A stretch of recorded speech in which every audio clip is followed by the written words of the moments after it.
she's really sweet. The end. The end. Thank you, ate.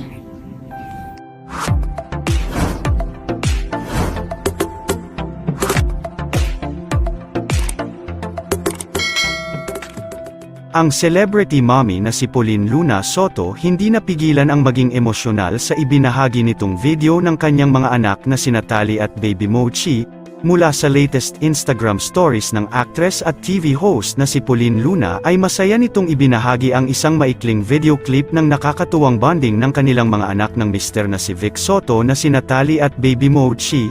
Sa video na naibahagi ay mapapanood natin si Ate Tali na masayang nagbabasa ng isang kwentong pambata para sa kanyang younger sister na si Baby Mochi.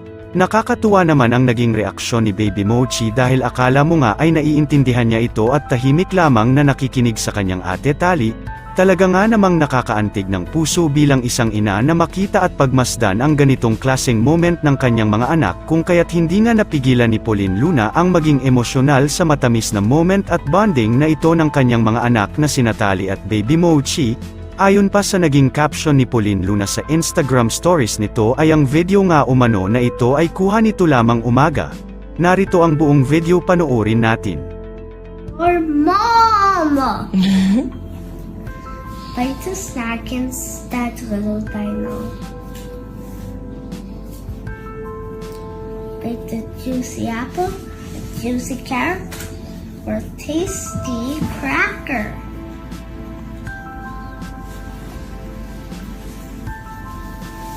But don't ever bite your mom. Even if she's really sweet. The end.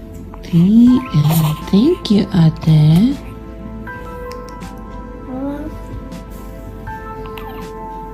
Little dinos don't eat out. Pigeons come to say goodnight when more fireflies begin their flight.